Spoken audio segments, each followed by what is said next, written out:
Can I pause it? Oh, yeah, probably.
Okay, you can hear us now? Okay,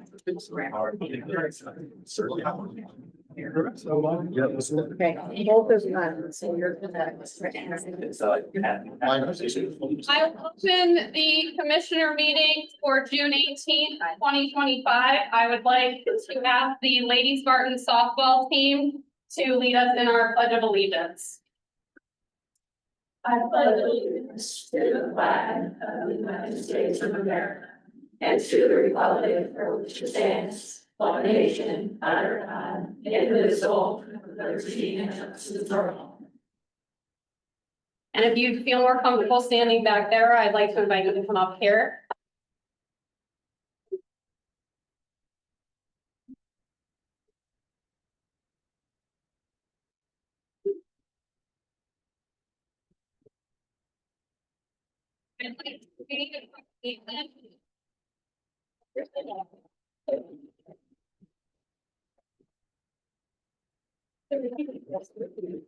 I was gonna come to you all, Phil. Okay, so our proclamation honoring the North Newton High School 2025 Softball State Championship, June 18th, 2025. Whereas the Spartan softball team at North Newton High School, led by head coach Catherine Messersmith, amplifies dedication, sportsmanship, talent, and overall team effort. And whereas on June 13th, 2025, the North Newton High School girls Spartan softball team won their state championship. And whereas the Spartan softball team, coaching staff, team members, parents, faculty, and student body at North Newton were vital in guiding the team to victory through their unwavering support.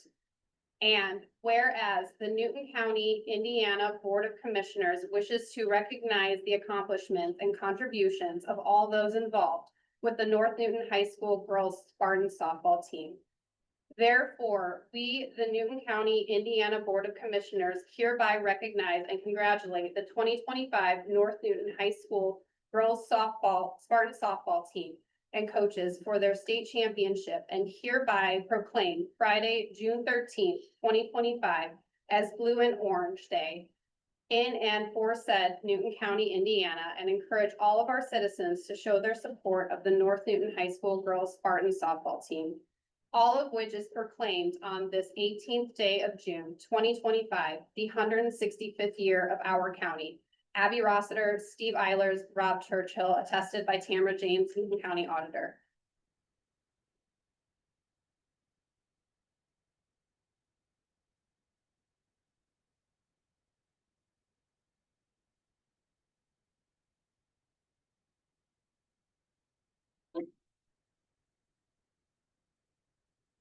Thank you, ladies, and congratulations. Thank you.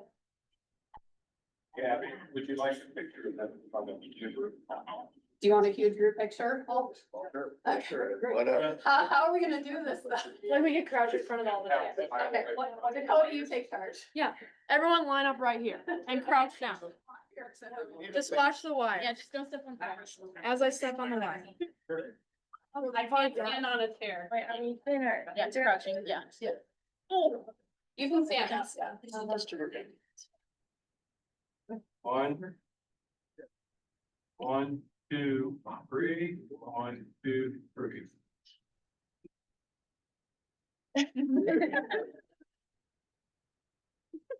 We're going to take it. Ladies, thank you for taking time and updating me. Thank you. I will now recess our commissioner meeting. We will open the county council meeting for June 18th, a regular meeting. We've already done the pledge, so monthly board reports. Start with you, Bob. Yeah, so I haven't been here for a while, so I do have a few to catch up on. Attended the adult education meeting chaired by Tim Moore. Does an excellent job down there. We talked about the salary and the budget. I think that went really well, so we'll have a decent budget to present to the council during budget hearings. I've been to 2 CURBC meetings since the last time I talked to you. That was chaired by Christine Chapman. The director over there is Evan Buswell. We did replace our Head Start director. And there were some concerns that were shared with Dan Delaney, who's the CURBC attorney, to talk to our attorney about Newton County being compliant with their transportation program and all that legal will handle that. I attended several meetings of the Mount Airy Town Council. Most recently, a special meeting yesterday with their president, Jerry Durklinger, being absent, and the council voted 2-0 to pause their water project in light of some of the most recent actions. We were supposed to have a meeting today with IDEM. and Peerless and Drexler, and that all got canceled. So we lost some momentum there, which is, I think, very unfortunate. So why did they pause the water project? I don't speak for them, I'm just. Okay, I just wondered if it's not a funding thing or anything for county or commissioners or council. So this would be me reading between the lines. I think Howard, I think got some of the wind knocked out of his sails with the presentation that David did in front of the commissioners. It felt like maybe he's lost support up here. When I pressed him as to why he thought that, it's because I think several of us RSVP'd to be at his Beacon opening and they canceled out on it last minute. I think that he thought that was political or a political message. But I can tell you, canceling the IDM meeting today probably was not good. And so, since we're talking about it, I think we just need to be county level, in my opinion, very cautious about issuing permits that are being built over sometimes sewer and wells, and also as their sewers and their wells fail, making sure that they're compliant with IDM and also with State Board of Health. The houses there are very close together with wells and septic, sometimes being in the same leach fields. So it's a major deal. It's unfortunate. I think sometimes in this county, we tend to get in our own way. And I hope that they're able to figure it out. We had the meetings after meetings yesterday, broke the ice. Really went to bat for them, so Sorry, as a group, we really went to bat for them to get them funded for water. So I remind you of that. yeah. Thank you. It just felt like, you can talk, I don't speak for them, so, but thanks for asking. That's all I just got. That it? I can't let you guys know with this generator running, you guys are really gonna have to speak up. Because we're not gonna be able to shut the air off, just so everybody can hear. If I'm having a hard time over here, so I can only imagine in the back, please. Matt, anything? Well, just, wise? yeah, quick update on the George 8, project, so at the Jasper, well, at our last, board meeting, the board voted to approve them for a grant, for some of the additional stuff they're doing around the displays there, so, JNF, awarded them $100,000 to, spend on like display cases and things like that, so that project's, continuing to move forward. Do you have anything else on Marvell, on the financials? You want to tell me that later? They're on the joint. Yeah, they're on the joint. We can delve into that, but I did speak to Kirby and have some information from the bank on that. Good. Yeah. The only thing for HR is that they are progressing with their dashboard project, so things are moving right along.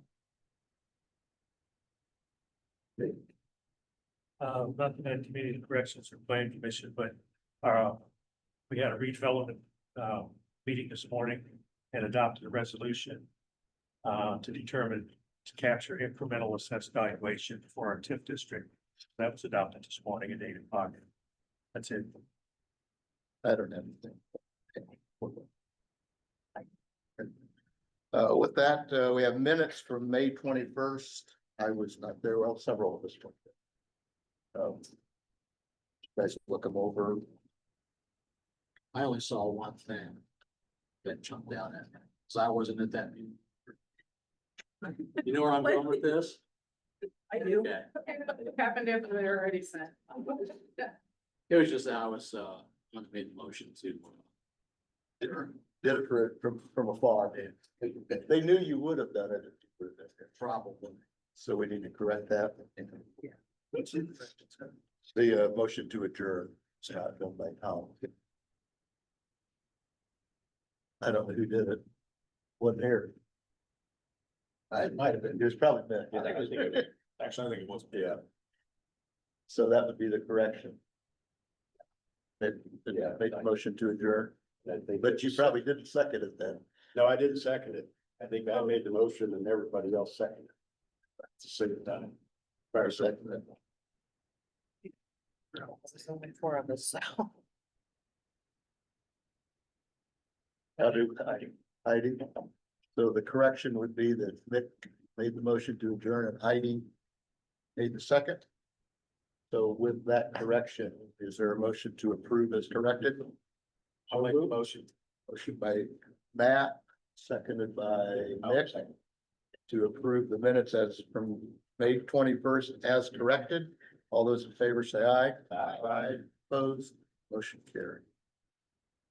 We have an additional request, sheriff's budget. It's requested out of both county general and landfill. Sheriff's pension, $995 is just, I assume, kind of a correction from what was budgeted and what the pension fund comes out at. Correct. Normally, that's funded through county general, is that correct? I suggested would be that we would do the additional out of that same budget, whatever you guys want to do. I'll make the motion to approve. I'll second. County General, deny land. Motion by Tom, second by Bob to approve the additional request in sheriff's budget out of county general and deny that request out of landfill. Is that correct? Yes. Discussion? All those in favor of the motion say aye. Aye. Those opposed, motion carried. Have a transfer request, prosecutors, county general budget, $7,050.90 out of the investigator into comp time payout. Is that correct, Dan? Yes, that employee has accrued quite a bit. They're getting close to that 240 mark that we have to do, so they're just asking to approve it. I will tell you, this was the quickest way to kind of do it, some of the money, is we were pulling it out of one line, but there will be an additional to replace it coming back at the meeting. So if you guys, maybe you're not even aware that prosecutor and judicial are the only ones that still have comp time in their budget. Their employees are allowed to take comp time, but we don't have anything budgeted to pay that out. This employee asked to be paid out instead of taking comp time off. There wasn't any money in place in the budget to do that. So in order to get it in the most timely fashion, we needed to do a transfer to allow time to put the additional request in the next meeting. Makes sense? Well, can I just get some background? So who keeps track of that? And then who approves it? So the employee will keep time. Theirs is anything over 7 hours or however, they have 35-hour weeks. So anything over 35-hour week is comp time. The employee will sign it, their leader will sign off, and then we come back and verify. The judicial system, prosecutor, probation, and the courts, they do not use the timekeeping It's system. been through enough audits. I'm going internal controls. Yes, Okay, no. So there are internal controls. But with the judicial system, they do not have to turn in. If their bosses sign off, I've battled with the judges, it's. Yeah, I'm Right, so I not was taking like, issue. I just wanted. yes, no, we verified. So that Tammy, you don't that's- have problems, that's right. No, I do I'll make not. the motion. There's a second. Motion Bob, seconded by Tom to approve the transfer request in the prosecutor's county general budget. Discussion. All those in favor of the motion to approve, say aye. Aye. Opposed, motion carries. Commissioners, additional requests out of both county general and landfill, medical and psychiatric, $8,000. I assume once again, you just need one of them. You don't need both. One or the other. One or the other. Any, just shorten the budget, this, No, this is for the sheriff, the first responders, the psychiatrist, the psychology. Yes, we approved. That's for the support for the first responders. Employee assistance program. Yes. Yeah. For some, thank you. it wasn't in the, it wasn't budgeted. No, not this year. It Yeah, wasn't. this came up like 2 meetings ago, this last meeting. It was last. Okay. Yes. Yeah. I'll make a motion to approve out of county general, deny land. Second. That Matt? Yeah. Motion from Tom, seconded by Matt to approve the request out of the county general budget and deny the request in landfill. Discussion, or is that correct? That's correct. That's correct. Discussion? I still, I'm gonna abstain because I don't understand it, so. You get them abstain. Sure. Yeah. We can talk about it. I still got pass, I just don't know that it wasn't budgeted. Evidently, we missed that at budget time. That line item. Well, this is something that's new. This is something. Okay, I wasn't here last. Sure. So this is something that's going to the same. Okay, well, that's way different. It's good. Give the sheriff. Yeah, go ahead. I still didn't understand. Want some clarification on what this. I didn't know what, I'm sorry. I heard the comment that it wasn't budgeted for, and then I just now learned that it came up after the budget. Right, it's an employee assistance program for mental health. Okay. He wasn't here for the meeting, so he didn't. Yeah. Yeah, just We're curious. good, we're good. Yeah, okay. I just thought you could explain it to you better.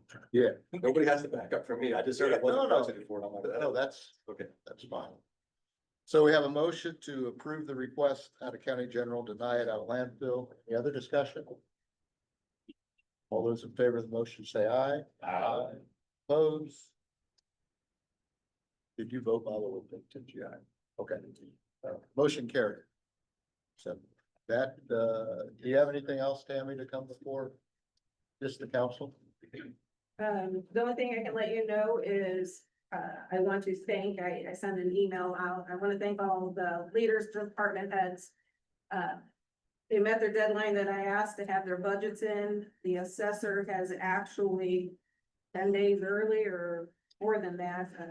July 1st was her deadline to send me the roll. We only have real property, so we'll get that balance. She's working on a few personal.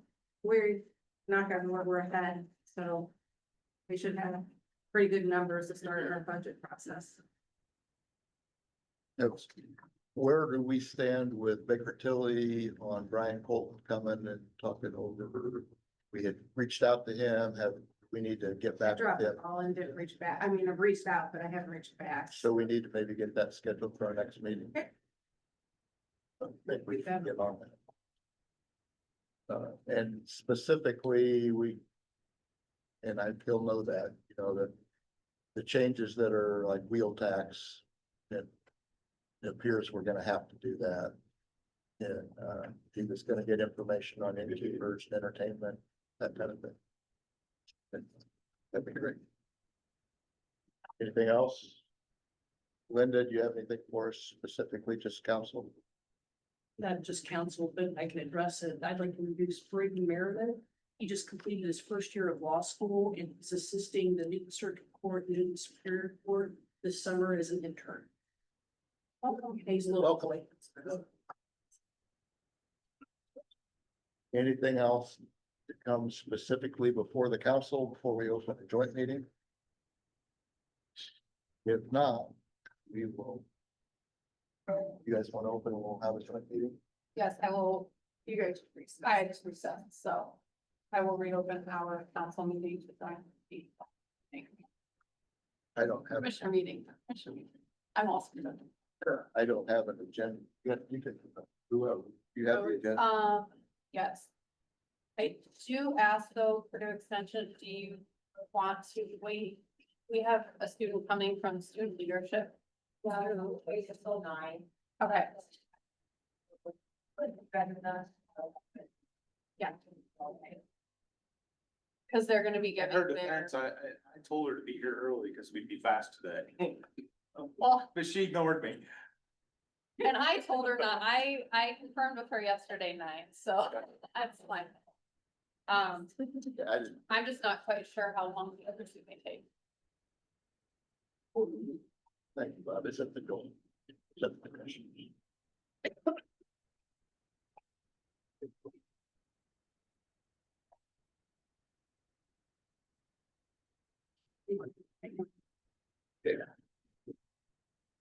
Thanks.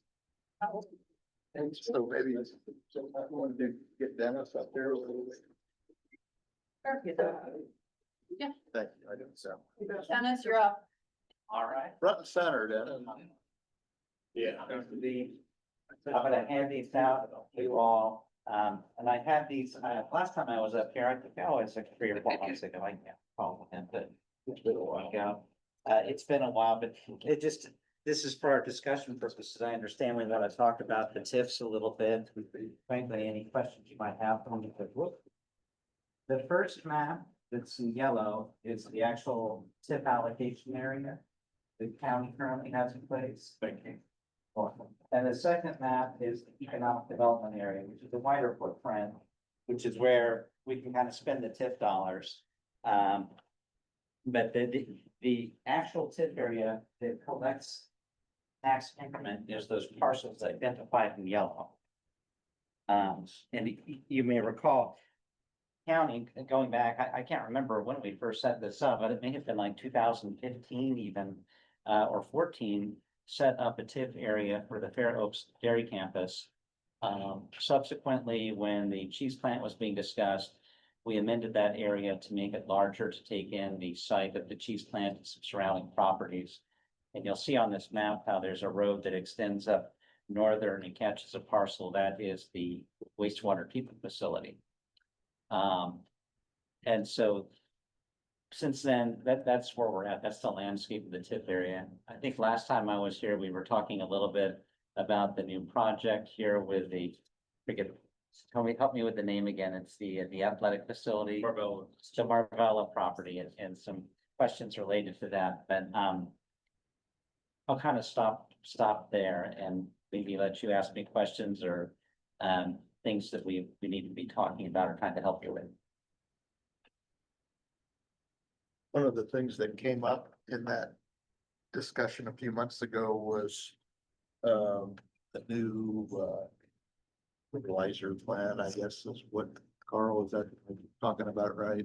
That was constructed within the footprint, I believe, up here of the TIF, but we were not sure whether we could collect on that because it was up and running. Is that right? That was the question. I mean, it's not 100% running. But that was the question. The fertilizer plant, the new fertilizer plant, and our new site for dry cow barn. If we could get, if we could get those. But Tammy, did I understand that it turned out they already had been assessed and they probably, That's what Kristen said, yeah. so they wouldn't qualify, is that Well, correct? If they're not on one of these parcels that's identified in yellow and it's been completed and assessed, then the ship has sailed on collecting increment. Okay, and I think that's what we determined, because they aren't current. They're physically in what's the TIF. Okay, We- so The question was, could we expand to include that? And it Well- appears we can't. You can expand to add that property, but when we set these TIF areas up, there's something called the base assessed value, and that's when we first established the area. Base assessed value is the current assessed value of the parcel. So if your project's been completed and assessed, that's gonna be the That's part base. of it. Now, if you have improvements, increases in assessed value, that would be captured. But if you're not planning on expanding the plant or doing. there will be expansions, there will be improvements. Yeah. On that project. But the site for dry cow barn is under construction. We're just putting concrete down right now. So there's no way it's been assessed or anything else. Yeah, anything that's not been assessed, as long as you create the TIF area, if we create a TIF area this year. It relates back to January 1, if the assessed values as of January 1 this year, so if we kick in the next year, it's as of January 1 of 26. So anything not assessed, you could expand the area or create a new one. To take in that parcel, and then any improvements on that be captured. So what's the process if we want to expand the TIF or make another TIF to do those? Where does that begin? We're all. I will tell you, it's, and it's very straightforward. Mine, I've just done it a bunch, but, redevelopment commission needs, they adopt a resolution. It's called a declaratory resolution. And it will kind of have these findings in the statutes, but what will be attached to it will be a map that shows the parcel that you want to include in the TIF area. A parcel number and a description of the area. There will be an economic development plan. or if we're expanding the current area, we'll amend that plan to kind of say, hey, we're adding this parcel and here's why we're doing this. We think it's gonna help promote development in the economic development area. We'll get that resolution adopted. It then goes to the county plan commission for approval. And the only thing that the county plan commission approves is whether or not the plan of development conforms to the comprehensive plan for the county. I've only seen one instance where we've not gotten approval and it was entirely political. There was no real basis for it. I always tell people the example is, you wouldn't want someone to come in and tip like a smelting plant right next to a school or a residential area. And the plan commission is kind of the safeguard on that. It would then go to the county commissioners for approval. And then we would go back to the redevelopment commission with a public hearing for approval. So, but it begins with the redevelopment. Does. The whole process, generally the whole process, 60, roughly 60 days. Assuming we have all the information put together on kind of where the parcel is and whether we want to expand or create an area, but we get it all together and run it about 60 days. We're talking about necessity of the TIF dependent on if that would actually bring in income that is better or less than another avenue. That was gonna be kind of my question. So then I don't know, we worked together, Town of Morocco, a bunch of times. right? Yeah, oh, yeah. I know you were putting. The home of Hoosier Yeah, so- hospitality. There you go. Yes, it's been a long time. So, and don't back up and have the meeting without the meeting, because I wasn't a prior one, Yeah. right? But does this particular TIF district have a sunset?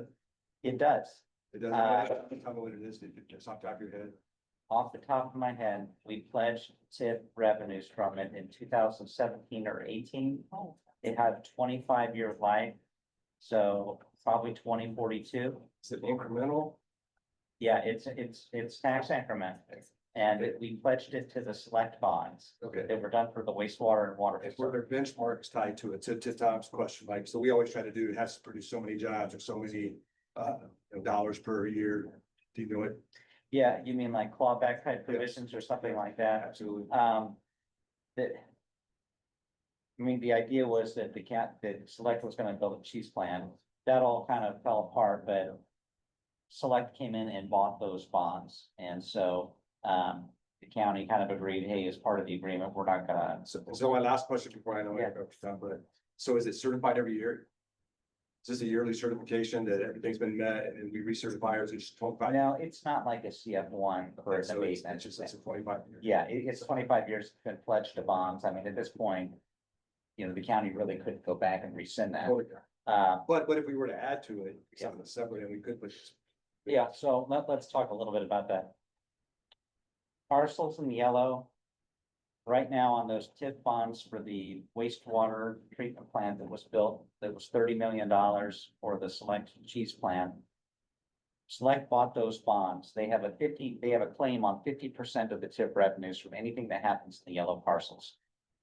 We can't really do anything about that. And if Marvella, for example, locates on one of the yellow properties, we talked about pulling the parcel and re-tipping it, but we would need to get Select's consent because we're impacting.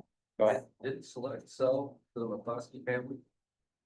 So we had a discussion with Select's attorney Guy Fields last week. My partner Christian Ock and I did about this. Select is selling some assets to Mike McCloskey that are part of the Fair Oaks Dairy Farm here. Select, the entity, still holds these bonds. Okay. So they'll hold that until. That's right. Okay. And Mike is actually acquiring the corporate entities. So our concern was there are a lot of agreements that we have as part of that, the wastewater treatment plant. There's a usage agreement that provides the revenues to service those bonds and an economic development agreement with amendments. Mike's acquiring those legal entities. So he'll be the owner of them, but there's nothing we need to change at the county level in terms of. Because the legal entity is still there, it's just that Mike owns it. That's right. That's right. Just change anything. So that's, Yeah. The owner of the shares has changed. Right. That should change, leave that. yeah, and that's what we wanted to make sure was that if something was changing for the corporate entities, that we were staying on top of that. And that's all. So, but for this new project, the barn, and anything new, if we're gonna create areas, that's gonna be outside of this, so that's not gonna be captured in that 50% split. That would be new TIF, so the county would have 100% of that revenue. But they're getting 100% of that now. Well, they're getting 50%. No, it's not in the TIF. It's not in there. Oh, no, yeah, yeah, I apologize. Anything that's in the yellow right now that's captured gets the 50% split. But that In- part is outside. Yeah, any new areas, like the new project, if we add it, that'll be 100%. The difference would be, it wouldn't be in a tip, it would be going directly into the tax base, just like all the other taxes, which would, in light of the changes that have gone on at Indianapolis this year, the importance of a TIF may have changed one way or the other. Yeah, I mean, there's two options here. You could not tip it and it just goes into the assessed value of the county like any other improvements or increases in assessed values. If you tip it, then you are now capturing that incremental revenue for the redevelopment commission that you can then use for projects that are in serving or benefiting your area. I don't know that we should or shouldn't, but I think we need to look into it. Yeah, and if you want to get into the weeds about dollars and things like that, part of this, there's something called a tax impact statement that's prepared, and it goes out to the underlying taxing units. Baker Tilly will prepare that for us, and, you know, I heard you mention Brian Colton may come up here to talk to you about budget items. Brian could probably give you a pretty good idea of what it means if you tip it versus what it means if you don't. But for him to do that, he's gonna need to know kind of what an estimate of the assessed value or the investment that you all are making in that project. If we create it new and it works the same way, the money can be spent anywhere inside the redevelopment area. Yeah, we would, it would go, if we do it, really, you can do one anywhere in the county. Except the incorporated areas that have a redevelopment commission, but we set this area up as kind of a larger swath, so let's say you picked a parcel up here. And you can spend the money anywhere in here that you could say is being benefited by it. Okay. Yeah. Yeah, and you could, I mean, yeah, so that would include the Fair Oaks Dairy campus area too, if you wanted to. Just for clarification, Dennis, you mentioned that county could do a tip anywhere within their area except the incorporated areas. What about the buffer areas around the incorporated areas? Who has say so on tips in that? It is, Not that we're proposing any, just for information. it's the corporate boundaries of the municipalities. And it's only the corporate boundary, the ones that are not included for the county are ones who have adopted a redevelopment commission. I know Kentland, for example, has adopted a redevelopment commission, so you could not. Morocco, that's also. Yeah, Morocco has one, so you couldn't do one in Morocco, you couldn't do one in Kentland. But there's zoning buffer on, Yeah, that still is, that would be up to the county. would be up to the county, yeah. I mean, I just the for TIF and clarification, zoning are separate, things, yeah. that gets some gray area for a lot of people. Yeah, and they're kind of two different things because we can do TIFs, but you gotta get zoning for a project and you have to figure out who the body is that's handling zoning. That's kind of so you want them working hand in hand if you have a large project for sure.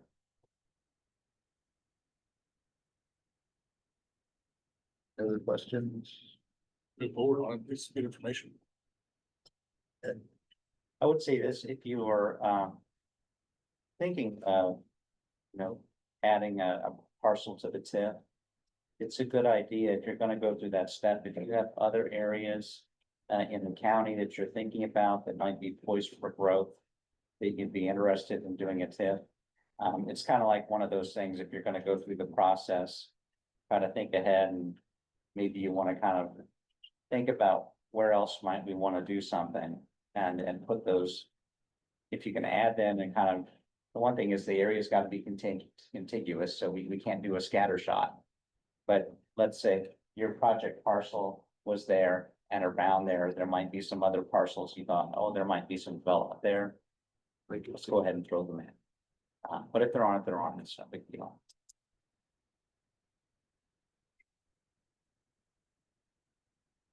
We need to probably get with Brian on this particular project, get the pluses and minuses.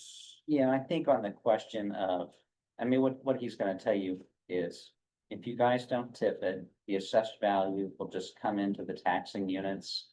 And that will be more assessed value, so that will have kind of a deflationary effect on your tax rate. If you capture it as increment, that assessed value doesn't flow through to the taxing unit, so that means your rates need to go up a little bit to kind of offset that, if that makes sense, if you're keeping your budget constant. But he can really kind of give you the dollars and cents of what that looks like.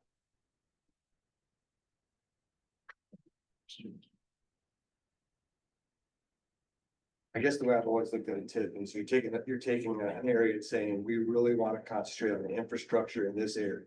And so we're going to pre-dedicate our tax monies to the roads, the curves, the sewer, the water, right? But you need to be doing it for a reason. To your point, are we gonna create jobs, or are we gonna bring in, or are we gonna grow an area? Right? Yeah, there's.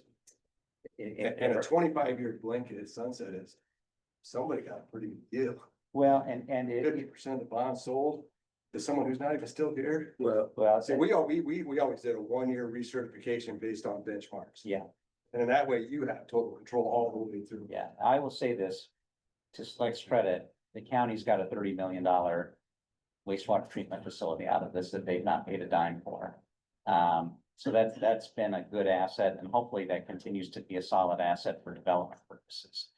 And then once those bonds are paid off, then that 50%, if they should be paid off before the 25 years, then that 50% does not go to them. Yeah, it'll come back. And the 25-year only happens once you pledge it to something, so the TIF will remain outstanding forever if you never pledge it to an obligation, but. You know, the last one was set up really specifically for the Cheese Plant project, and bonds were issued specifically for it. And, you know, kind of to your point, Rob, we couldn't have had that project without doing that TIF. Now, unfortunately, it didn't work out like we hoped, but you all got a cheese plant, and Select is paying for its bonds, whatever value they get in that. Linda, do you have any questions? Dennis, what is it? So we want to reach out to Brian with Baker and Tilly do a tax impact statement. That's the next step. No, I think you want to reach out to him and just say, hey, the county is looking to tip a potential parcel. And they want to know the differences, what it means to them from a budgeting standpoint, if they tip it, if they don't tip it. Gotcha. Thank you. I think we're also, look, Baker Tilly, I think in our last meeting before, they're looking at like a 5-year financial plan for us, the projection. Can we keep all this stuff tied into that as well? So we're not looking at things like all individually, how, like if we, you know, when we talk about this, how does that impact that 5-year plan projection as well? It's not really a question, more just to keep that on the radar, so. Information. Yeah. And so for clarification on the cheese plant and then Select itself, we didn't end up with a cheese plant, but Water. we did, but with that, the county still did put in the money, and then we still had to back the bonds. Then with Select coming back and taking the bonds back, then our landfill tipping fee then kind of let off the hook. But in all actuality, I mean, we still spent well over, or at least $1 million. To be Up safe. front, in the beginning of that, before the TIF was ever established, some of that, we do have a little money. Yeah, there were certainly, I think, some fees involved. And I'll just kind of take a minute here and go back and tell you exactly what the structure was. there was $23 million of water and sewer bonds issued. And then there was like $5 million of grant funding that came from the state and maybe 3 million of funding that came from the federal government. To come up with almost this $31 million to build this, huge wastewater treatment plant. Those bonds are secured by the water and sewer revenues from the plant. With a backing by Select to guarantee, and then landfill revenues from the county. The landfill revenues were never hit, but we always had that sort of concern in our minds of, my gosh, if things totally went south. Oh, and the TIF as well was pledged. So there were sort of all these backstops, but at the bottom of the barrel was the landfill fees. And so that was always a concern of ours when the cheese plant thing started to go off the rails. Is Select gonna be solid on this? Well, they were more than solid. They came through and just completely bought out the SRF program financing, took all of that off. So, they're paying the water sewer revenues that are really kind of coming back to them in the form of debt service payments. We could go back. I would be curious on the county expenditures if there wasn't a reimbursement of those fees through the bonds that were issued. Because it may have been that there were expenses incurred before those bonds were issued, and then when the bonds were issued, there might have been a reimbursement back to you all, which if that was the case, then. Do you know who represented us in bond council? Yeah, we represented you as bond counsel on that. Yeah, I don't Yeah. think that happened. Yeah, Okay. there was talk about it. My memory is it didn't happen, but once again, in a $30 million project, it wasn't huge. I mean, I think it was around $1.2 million, Yeah. but some of that went back to the very beginning of the sewer water expansion going up there. I mean, it was kind of, maybe before, some of that money could have been before the county put in, before the cheese factory project even started. Yeah. So, I mean, maybe not so much in this project, Yeah. but to sewer and water, there is county money in that Oh. that never got reimbursed. I think I know what you're talking about. Well, I remember, Scott, there was a project that the county funded for Select that was like a small package plant. Yeah. That was probably about $2 million. I think we had like 1.2 or 3. Yeah. When it got all said, It because I was- think we did get some money back. We Yeah. probably had 2 to begin with. And that was before the cheese That was plant. before the cheese. And it was kind of written as a forgivable loan grant thing. And done, and that money went out. Yeah, I think not everybody thought it was a forgivable, and then it got, that, Yeah, it just kind of worked out that. yeah. So there was that. And then we had set up the tip area before the Select cheese plant had happened, so there was some expense on that as well. I think that's the way it worked. Yeah. I think you're right. But yeah, that's kind of the history of all of it. Unfortunately, like the landfills are off and the bonds are being serviced and it seems to be working well. So just for clarification on that, when Select bought the bonds, that's the hook of the landfill dollars is gone. Yes, And we are not responsible to all of that. Yeah. If those bonds don't get paid. If My we- understanding. no, you're right. We amended all of the agreements to specifically pull off the landfill pledge. And so now those bonds are only payable from the water and sewer revenues, which Select for the most part pays. And then there's a 50% share of the incremental revenues to come in to help service those bonds. So basically, the only money that would have come to the county that's going into that is the 50% of the tip. That was agreed upon. Yeah. And if those bonds do get paid before, well, whenever they're paid, then that 50% disappears toward them. And the money all stays in the tip for the redevelopment. And I think the hope is that the more connections you can get onto the wastewater plant and more revenues you can come in can kind of help accelerate. Every dollar more of revenues you have coming in on the sewer water side to pay debt service, $1 less of that 50% tip that goes to pay those bonds, which stays with the town then. Although my understanding is Select is subsidizing that monthly bill, so what they're having to subsidize monthly would be reduced. Yeah. And until that gets completely taken care of, there really wouldn't be any reduction of the 50% of the tip. Am I thinking right? You're right, there'd have to be quite a bit There'd be of. quite a bit, connection, but that's yeah. still a plus. Yeah. But just because we get some people on there doesn't necessarily mean that 50% of the TIF's gonna go away any quicker because of the amount that Select is subsidizing to pay the monthly bill. Yeah, what would really help would be, you know, a large facility, like a plant that would go into the tip that would generate more incremental revenues could be used. And usage and volume on the plant. Other questions, discussion? Ideas on direction we want to take? Do we as redevelopment want to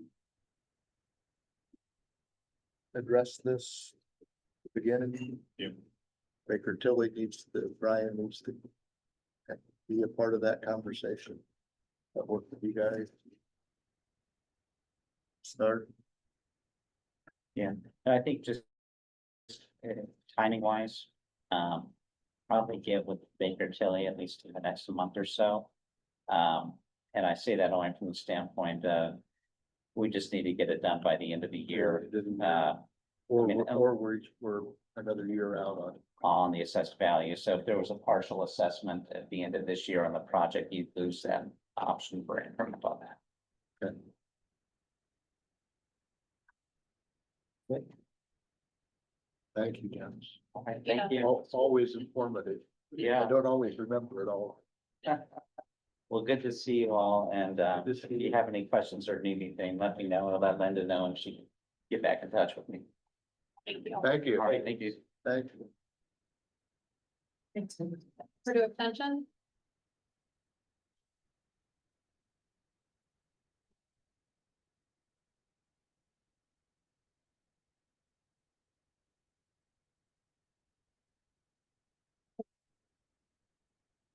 All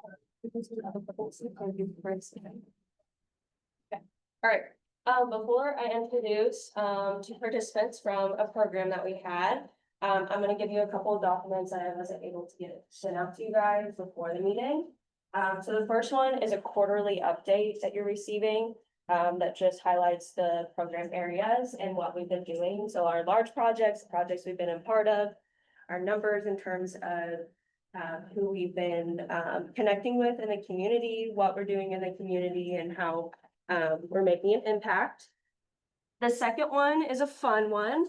So I am the advisor in my role as for the Newton County Junior Leaders. And so for the past 3 years now, they have been a part of the Stop the Trailer Food Drive. This directly impacts our local food pantries here in Newton County. So they gather monetary donations, physical donations of canned goods during Fair Week that they will then donate to local food pantries here in Newton County. And so they have the big pie in the face contest that we've done that will be happening again this year. There is actually some people in this room who will get pied in the face, or a possibility of getting pied in the face.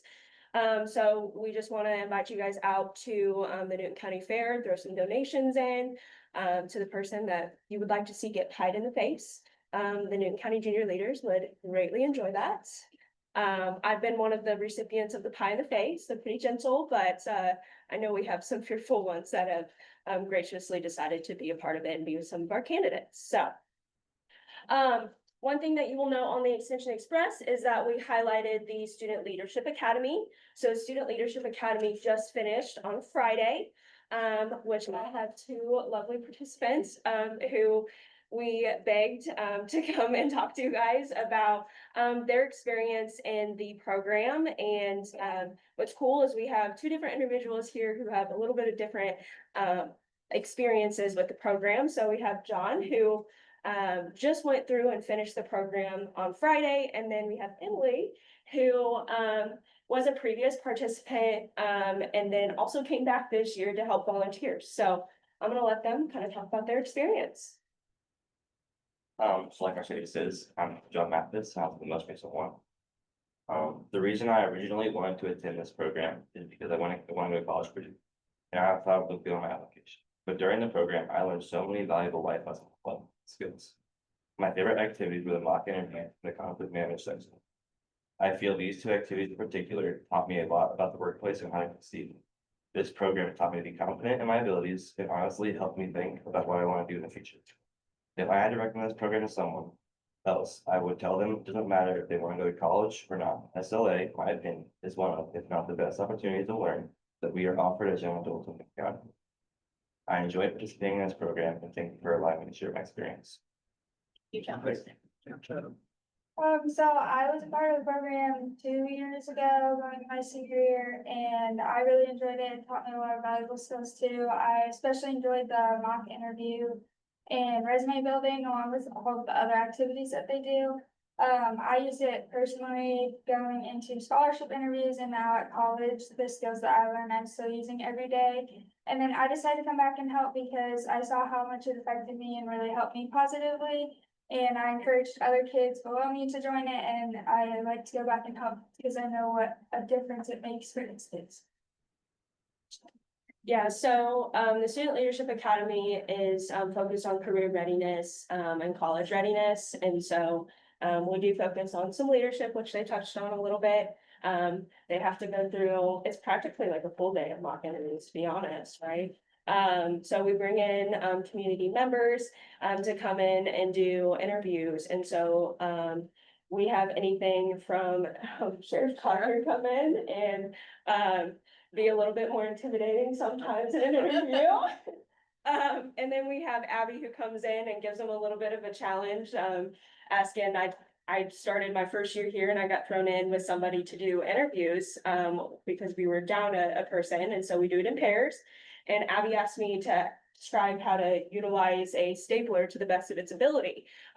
So there's a lot of things that they learn, and they get thrown into a lot of different situations that they could very well do in real life. And so I think both of them have done a great job of highlighting that program and what we do and how important it is in the community that we have here. And it's not 4-H members that go to this all the time. We had one 4-H member this year in it, but this is all kids in Newton County. So whether you're on the northern end, the southern end of the county, you're getting the opportunity to participate in this program when you apply. So do you guys have any questions about the program? Any questions about what we're doing right now, or?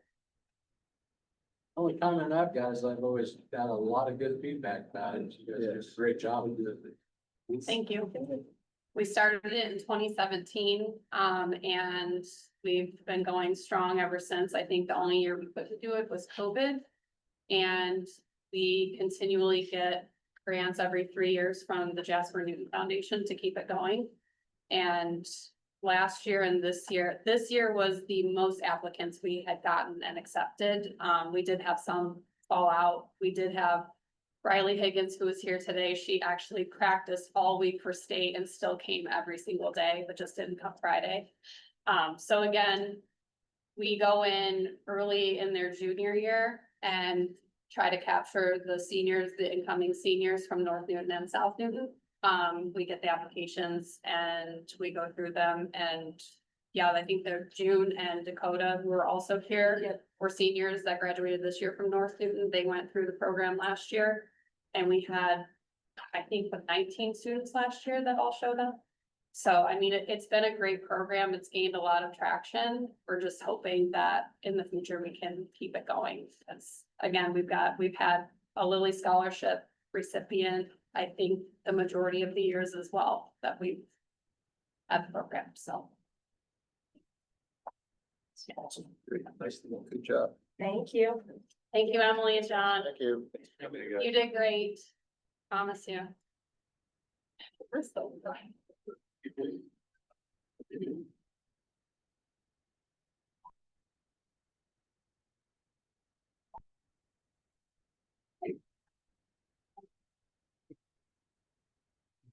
Mike?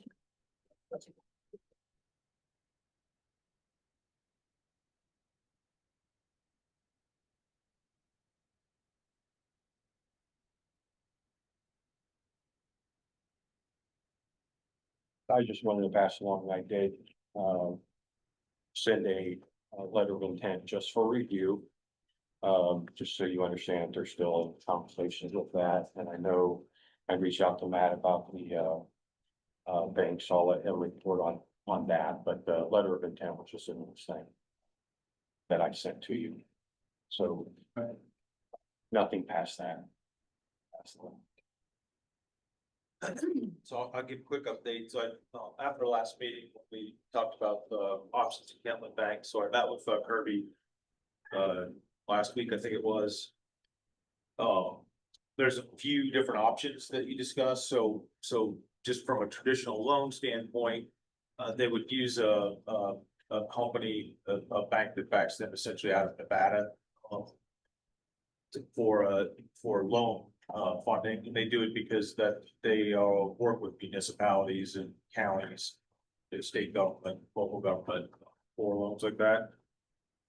The interest rate on just a regular loan would be somewhere between 6.5% to 7.5%. It would also require underwriting and then some sort of pledge from the county, whether that's landfill fees, county assets, trucks, things like that, to back the loan. Another option was a secured CD loan, which essentially county would put up the $2.5 million in the two asks that they're asking for, so two different 2.5s, but essentially county would put up $2.5 million in a CD with the bank. It would pay whatever the interest rate is on the CD to, I think rates today are about 5%. And then the interest we would be charged for that loan would be somewhere around 2%. So 7% all in, but basically 2% would be our cost, 5% our money would be making. But again, it ties up $2.5 million of the county's money, but it gets closer to that 1.5% that Marvell is looking for from an interest standpoint. Either way, it's a loan. We got to back it with something from a county standpoint, but that's the options that Kirby came up with. If we went with the CD option, there's no underwriting. There's, that's basically as soon as it's funded, that money is available for them to loan. But anything that's traditional loan would need to go through an underwriting process with the bank, and then either again landfill monies or county assets, some collateral to back that. CD sounds like a better option if we're gonna do it. And CD is certainly a better option from an interest rate standpoint, but Ties up a money. it ties up our money, so we're right back to. Yeah, tie up the money, just do the advance and You're right, yeah, Yeah. exactly. you're gonna tie the money. But from an interest rate standpoint, David, I agree with you that it's. We're not paying the 6.5% to 7.5%. Because ultimately, the ask that we saw from Marvella was a loan at somewhere between 1.5% to 2%. So I read that as we would back the difference of whatever that is if we were gonna go that route. So if we're gonna get charged 6.5% to 7%, we're paying 5% versus the CD that you just talked about. At least we're earning money on that, but again, Scott, you're correct, that ties up our money. And it would be the same without paying that if we just use landfill fees and charge them that low interest. Correct, yeah, I mean, we wouldn't be paying anybody anything other than tying up. other than tying up the money, that's correct, yep. So Matt, and I apologize, I wasn't here. Kind of give the highlights of what the ask was, where did this loan thing all come into play? I wasn't a part of that. I didn't know that until after. Yeah, To so. be honest, I haven't researched. Yeah, so at the last meeting is, I think David had reached out to ask Matt Gibson to see if Kentland Bank would do anything. He was at our last meeting, said that Kentland will be willing to help from a loan standpoint. So Marvell is that us? Marvell is asking us for, they're asking for any options to come up with the 2.5s, basically, $1 million. The 5 million total, 2.5 in a phase 2 and 2.5 in a phase 3. One of the options they put on the table was, could we structure some sort of a loan at a low interest rate, and I believe it was 1.5%. I have the email in front Yeah, of me. that was the number I came up with, Yeah. and, I emailed the proposal that broke it all down, but it was just simply that we weren't gonna grant them as much money as they wanted. So how could we support them other than a grant? And we came up with just a loan interest or low interest. So that's what Yeah. it was. And then David had came up with potentially reaching out to a bank, so. Yeah, so at the last meeting, everybody was here, asked if I would lead that, talk to Kirby accountant, and I did. And then that's what those are the options essentially he came back with. So there's no direct mechanism working with Catlin Bank to loan them 2.5 million, phase two, 2.5 million, phase three at the 1.5% they're looking for. It's gonna involve some sort of backing from the county level. We think so. Yeah. We started to say, asked, we'll dial back from 15 million total to the original 5 that we've essentially pledged pending approval. And then another 5 and 2.5 million increments times 2. Total ask would be 10 million over the life of the project. But the second part is a loan. That we second one's loan. Yeah. Yeah, so, so. So rather than we a make grant some, from us, it's a loan, so our investment, other than the cost of administering the loan, would be the 5 million initial investment. And then we did have talks about that with some type of potential royalty or entertainment fee that was Right. substantiated. Right. So, Right, and we talked about an entertainment tax, ticket tax as such, and hotel, the innkeeper's tax, which really is not part of this, but it would, It's not. it would expand upon that. Yeah. It's like a 3% fee, if you had $100 weekend pass, whatever, $3. Yeah, I think I. Back was 5%, What was the percent? take 5 Five is better. for all goods and services, sold on the campus. Yeah, and I mean. I'm 100% for that, but we need to find out what are the restrictions that those monies can be used for. They may not be innkeeper's tax. Throw that around a lot. There's specific. There's a lot more things you can't spend that money on than there is things you can spend that innkeeper's tax on, at least a few years ago. Could have changed, but just because we had a 5%. But we're talking more of entertainment a, tax. right, like a royalty entertainment fee for the complex. But there could itself, be a lot of not- restrictions on what that money Sure, can be. sure, all those terms By and conditions statute, would have to that- be. that it may not be the fix all, it may not be that money comes back into our taxes. I don't know that, but we need to find that out before we count on that.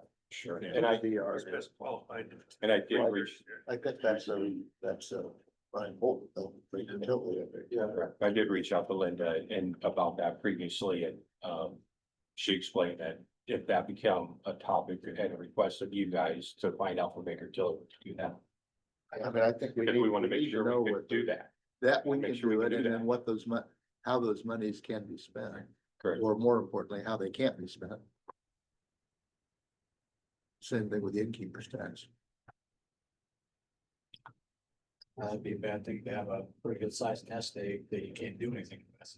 Or you're having to create ways to spend it. I mean, that happens.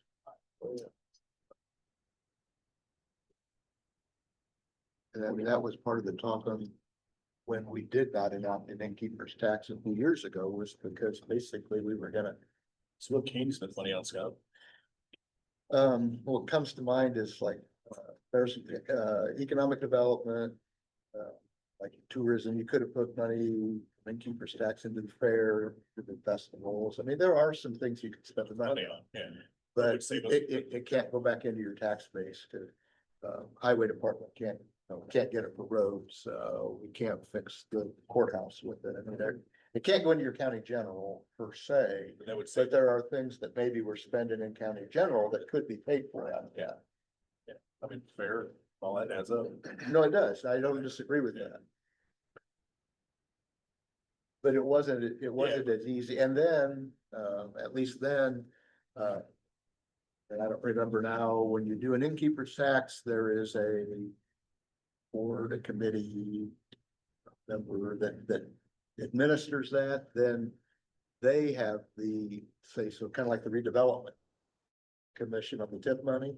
They have the authority, the responsibility to spend that money, distribute that money. We would not on the innkeeper's tax, it goes to that board. Now, they are appointed by, I think, us, but Oh, boy, I'm bored. that has one, yeah, and that was a few years ago. Things could have changed. I mean, that's one thing that I do find. Yeah. Been around here a while, things change, it's. Yeah. We need to look into, get all our ducks. You have a timeline of when those additional increments would be needed, or is it? I was just looking that up from that letter, so what they proposed is, a 2.5 million. Dispersed at 75% of phase one construction completion. That'd be the. Assuming the first five, then the next 2.5 will be when 75% of phase one is done. And then the second 2.5 at the beginning of the final phase two construction. So it doesn't have exact dates, but that's what they're proposing. And that was something I drew up and spoke with him on because I wanted county dollars to be some of the last spent. And it would be for 2, 3, 4 years, probably from now, because we're talking into phase two and phase three, so.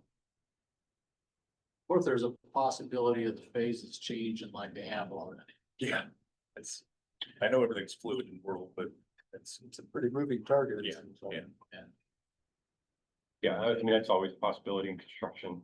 I mean, things do, however, I'm sure as soon as they start to lock down their agreements with their contractors and their architects and engineers. It's gonna be very costly to start making a bunch of changes, so. When the ink hits that paper, I think that's when you'll truly understand your timeline. So Mike, back to the original motion that was made. By the council, not sure how the commissioners did anything with that, but those are those bullet points, things that have to be met. eight things. Yeah, I think it was 8, whatever it was, yeah.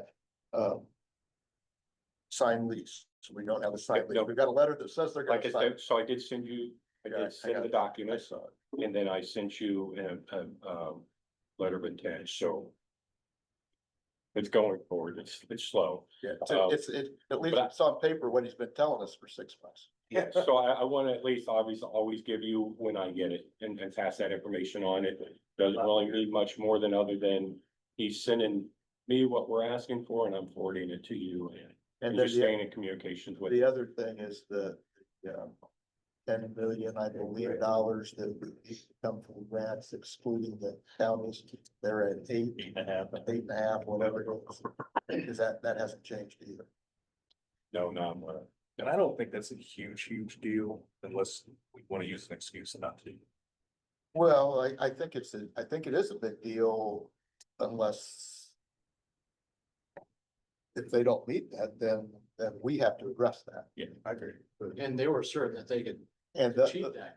those monies were conservative, those, my memory of when that all happened was when Matt made that motion, Matt Gibson. Those dollars are pretty conservative for the dollars they were throwing around, the ideas they were, but I don't disagree with you that can be changed. Yeah. But if we're gonna go in and change that original motion, there's probably other things that need to be addressed too. Yeah. And I think it gets really complicated, I agree with because then we're gonna be back to square one. And then part of me wants to say, well, they're asked just the second 2 phases for a cut in half. Now it's the non-forgivable, loan, which is way easier for me to go on. I don't disagree with you. Because before it wasn't really. Yeah. And that No, was, I understand. Well, our commitment wasn't for the total 15 billion. Yeah, no, That we changed- never. that changed before my time. I'm just talking about since I've been Yeah. there. But yeah, I don't. When the original ask came along, they didn't ask for 15 million, but they just wanted to be here. And then all of a The sudden- very first ask was, we just have a letterhead. Yeah, support the project. Yeah, and then it was, would you have a letterhead a letter that said the dollars that you have spent in that area that would support this? It was quite a while into it before there was ever any talk of we want some money. Yeah. So, whatever. And I know that they're, ready 2.0 grants of the 4.5 million and the state, tax credits of 12 million. I think it's 4 million per stage, per phase.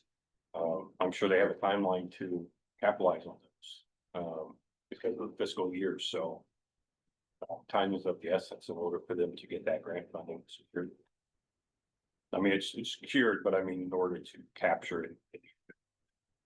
Yeah, so just to recap, I know it's been a while, back, April, so the current phase one's I'm assuming nothing's changed.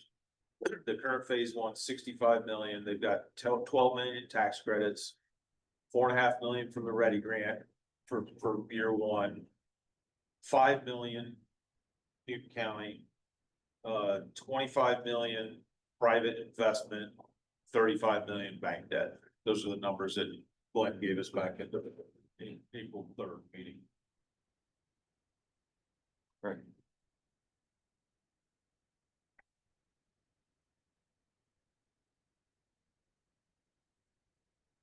That's it. No, That's all I got. don't be sorry. Yeah. Appreciate all you do. Appreciate your number. I just don't, we throw out a lot of numbers, so I just like to make sure. No. There's no other ask today. There's No, just an update. yeah, just an update. And I'll obviously always keep you guys updated on any talks or conversation of that nature.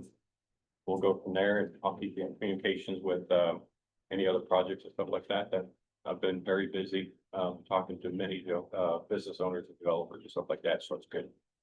Yes. Speak directly to Baker Tilly, or how are we gonna follow up on that in terms of what, entertainment tax can be used for? Where that is on our list. I think that's what Brian, that, I mean, On the list. so when he comes at the next meeting, he'll have that on his agenda, I suspect. and I wanted to have a definitive timeline for when we're gonna talk to them, Yeah, I think he'd want that for next meeting. right? We had hoped that he would. Present, yes. Yeah. And then, Right. yeah, if there's anything I could do, in the meantime with Brian or anything like that, please reach out. Let me know. Thank you. Thanks, Mike. Thanks, Mike.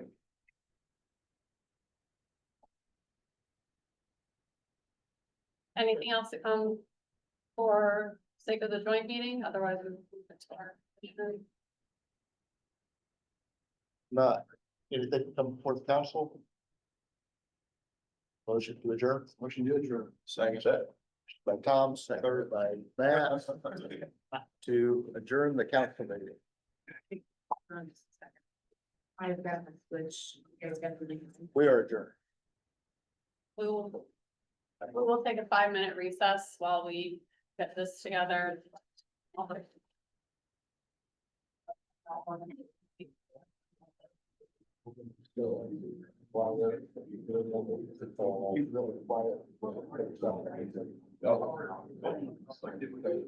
I think it'd be a good idea, especially.